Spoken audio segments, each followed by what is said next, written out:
আমাদের দেশে কিছু ভাই আছে অনেক সময় বিভিন্ন বড় মাহফিলে লাফ দিয়ে উঠে জিকিরের মধ্যে, তাই না? জিকিরের মধ্যে কি দিয়ে উঠে? লাফ দিয়ে উঠে। এটা দেখতে হবে জায়গাটা ভালো না মন্দ। যদি মন্দ হয় আলোচনা করতে পারেন, যদি ভালো হয় আলোচনা করার দরকার নাই। তার কারণ হলো মানুষ যখন ওয়াজদের হালত হয়, ওয়াজদের হালত নিজের উপর নিয়ন্ত্রণ থাকে না, নিজের উপর কি থাকে না, নিয়ন্ত্রণ থাকে না, তখন সে দায়ভার সে নিবে না। সে লাভ দিল কি দিল, এখন সে কি সত্যি নিজের উপর নিয়ন্ত্রণহীন হয়ে গেছে না লৌকিক কথা করছে, এটা তো আমি জানি না। এটা আমি কি জানি না, এটা আমি জানি, এটা আমি জানি না। হাকিম জিয়াউদ্দিন মুফতি ভারতের, নিজামুদ্দিন আউলিয়া নাম শুনেন নাই? নিজামুদ্দিন আউলিয়া দরবারে গেছে, এরকম গজল বলে তারা বেহুশ হয়ে যায়, ইসলামী গজল বলে তারা কি হয়ে যায়। নিজামুদ্দিন তিনি শরীয়তের মুফতি, মানে এগুলো তো বেদাত। হাকিম খুতুবাতে হাকিমুল ইসলামের প্রথম খণ্ডে আছে, কারি তৈয়ব সাহেবের, দেওবন্দের মুতামিম সাহেবের ওনার বয়ানে। তো তিনি করলেন কি, পুলিশ টুলিশ নিয়ে সরকারি দায়িত্ব ছিল হাকিম জিয়াউদ্দিন সাহেবের, তাবু কেটে দিলেন। এই যে এখানে তাবুগুলি আছে, হেই এগুলি গজল টজল গায়ে বেহুশ হয়ে যায়, তাবু কেটে দিয়েছে যাতে এদের উপর পড়ে, টিনের তাবু। এখন দেখা যায় তাবু উপরেই লোড করেছে আর নিচে পড়ে না, একটা রশিও বাকি নাই, কিন্তু তাবু কোথায় পড়ে না, নিচে পড়ে না। তিনি লজ্জা পেয়ে চলে গেলেন। এরপরে শেষ কথাটা যেটা বলতে চাচ্ছি আমি, হাকিম জিয়াউদ্দিন সাহেব একদিন নিজামুদ্দিন আউলিয়ার দরবারে বসা।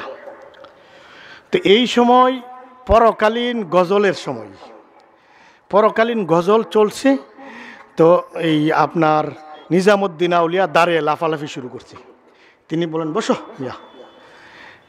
মুফতি সাহেব আর কি, হাকিম সাহেব শরীয়তের মুফতি, আবার লাফালাফি শুরু করছে, বসো, আবার কি, আবার বসো, বসাই দিছি তিনবার। আবার কতক্ষণ পরে নিজামুদ্দিন আউলিয়া আলাইহির রহমা যখন লম্পজম্প শুরু করে দিলেন, তিনি আর কিছু বলেন না, দাঁড়ায় এইভাবে সম্মান দেখাচ্ছেন।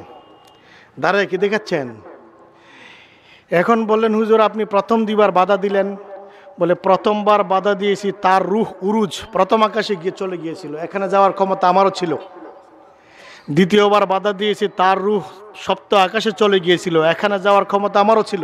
আমি বলছি মাটির মানুষ উপরে উঠে কেন, নামিয়ে দিলাম। 3 নাম্বার বার দেখি তিনি আরও উপরে চলে গেছে, যেখানে যাওয়ার আমার কোনো কি নাই, সামর্থ্য নাই।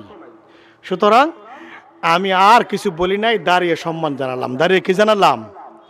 কারি তৈয়ব সাহেব বলেন যে যদি আলেম বা মুফতি কামেল হয় আর পীর সাহেবও যদি কামেল হয় তাহলে কোনো দ্বন্দ্ব নাই, তাহলে কোনো কি নাই।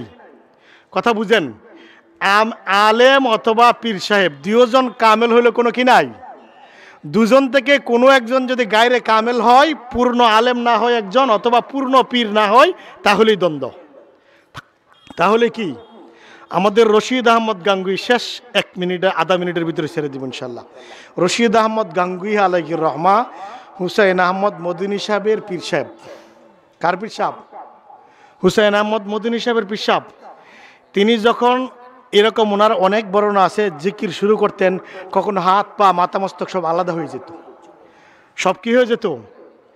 হ্যাঁ, আমি যে লাভ দিচ্ছি এটা তো আপনি জানেন না, আমি লোক দেখানো হইতে পারে, লোক দেখানো হলে তো আমি জাহান্নামী। তবে এটা নিয়ে এত চিল্লাচিল্লির কোনো দরকার নাই। হইতে পারে সে ওয়াজদের হালত জারি হয়ে গেছে তার মধ্যে। আল্লাহ তাআলা আমাদেরকে বুঝে আমল করার তৌফিক দান।